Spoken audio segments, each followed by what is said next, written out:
বন্ধুরা, আমের দুর্দান্ত একটা রেসিপি নিয়ে এলাম। চুলা থেকে নামানো মাত্রই কিন্তু এটা ফুরিয়ে যাবে।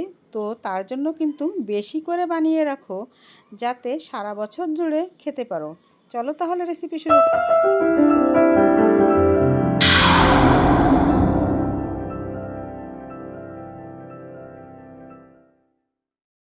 আসসালামু আলাইকুম বন্ধুরা, এখানে আমি 2 কেজি আম নিলাম।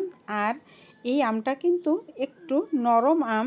তো ঘরে আচারের জন্য আম কিনে আনার পরে 2 দিন হয়ে গেছিলো, আচারটা তৈরি করা হচ্ছিল না, যার জন্য নরম হয়ে গেছে। এখন আমি আমগুলিকে কেটে এতে চিনি মেখে নেব। তো আমি এখানে 1.5 কাপ চিনি দিলাম 2 কেজি আমের জন্য। আমি আরও হাফ কাপ চিনি দিয়ে দিচ্ছি, টোটাল 1.5 কাপ হলো। এখন আমি চিনিগুলোকে হাত দিয়ে কিংবা তোমরা চামচ দিয়েও মেখে নিতে পারো। আর দিয়ে দিচ্ছি সামান্য একটু লবণ। লবণটা দিলে স্বাদটা ব্যালেন্স হবে। বন্ধুরা, এই আচারটা বাচ্চা থেকে বড় সবাই কিন্তু খেতে পছন্দ করবে, সবাই খেতে পারবে। টক ঝাল মিষ্টি এত মজা এই আচারটা খেতে। তো দেখো, আমি চিনি দিয়ে দিলাম। এখন আমি একটা চামচ দিয়ে এই আমগুলোকে চিনির সঙ্গে মেখে নেব।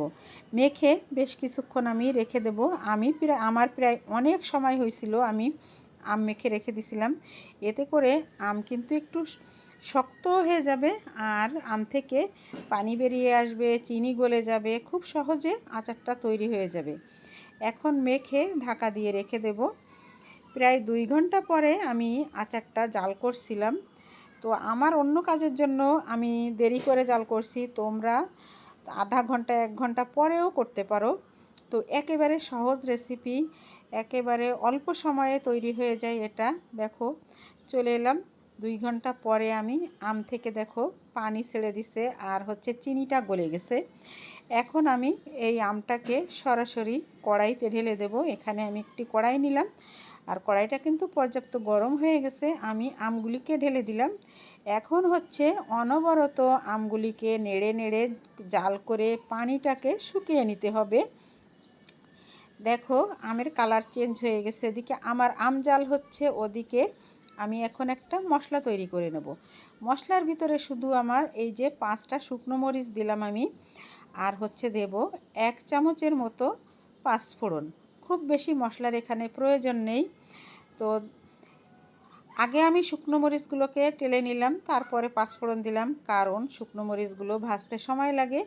আর শুকনো মরিচগুলো এক সাইডে সরিয়ে রেখে পাঁচফোড়নটাকে আমি গুঁড়ি করে নিচ্ছি। তারপরে শুকনো মরিচগুলোও একসঙ্গে গুঁড়ি করে নেব। এখান থেকে আমি একটা মরিচ তুলে রাখছি পরবর্তীতে ব্যবহার করার জন্য। আমার মশলা গুঁড়ি করা হয়ে গেল, ওদিকে আমার আমটাও কিন্তু জাল করা হয়ে গেছে। দেখো, আমের পানি অনেকটাই শুকিয়ে গেছে। এখন আমি এখানে গুঁড়া মশলাগুলো দিয়ে দিলাম। আরও কিছুটা মশলা আমার কাছে আছে, পরবর্তীতে দেব। আমি এখানে সম্পূর্ণ মশলাটাই ব্যবহার করব। তো দেখো, আমগুলি কিন্তু একেবারেও গলে যায়নি, আবার একেবারেও আস্ত নেই। এইরকম ভর্তা ভর্তা আচার খেতেও কিন্তু খুবই মজা লাগে। এটা বাচ্চা থেকে বুড়ো সবাই খেতে পারবে। তো তোমরা এখনই বেশি করে বানিয়ে রেখে দাও, সারা বছর ধরে খেতে পারবে ফ্রিজে রেখে। তো এখন আমি আমটাকে জাল করতে করতে যখন কড়াইয়ের গা থেকে ছেড়ে দেবে, তখনই আমি নামিয়ে নেব। বন্ধুরা, এখানে এখন শুধু একেবারে মানে নাড়াচাড়া বন্ধ করা যাবে না।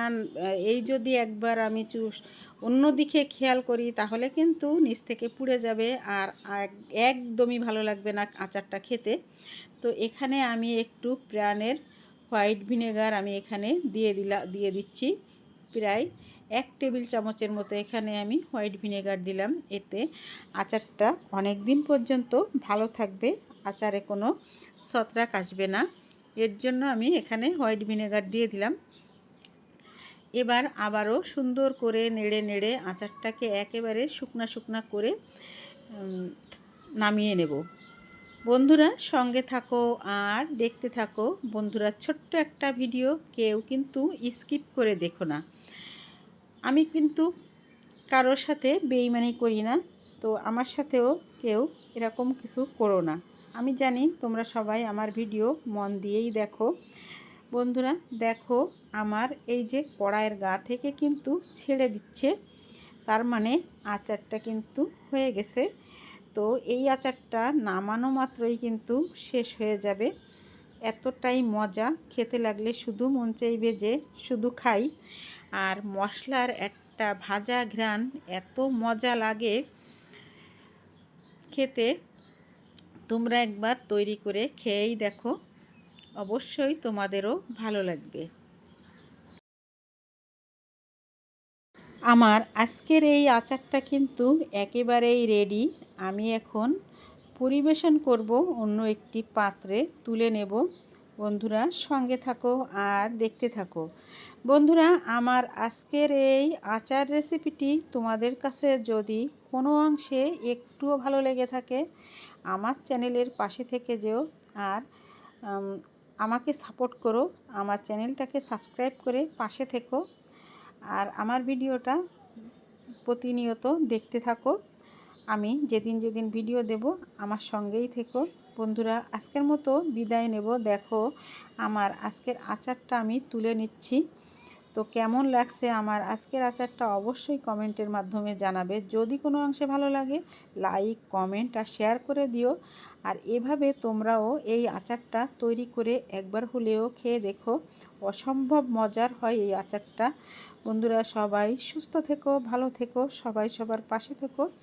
আর আমার ভিডিও যখনই আসে তখনই তোমরা একটু দেখে নিও। আর ওই যে একটা শুকনো মরিচ রাখছিলাম, সেটা আমি উপর থেকে একটু ভেঙে ভেঙে দিচ্ছি, তো দেখতে ভালো লাগার জন্য এটা আর কি।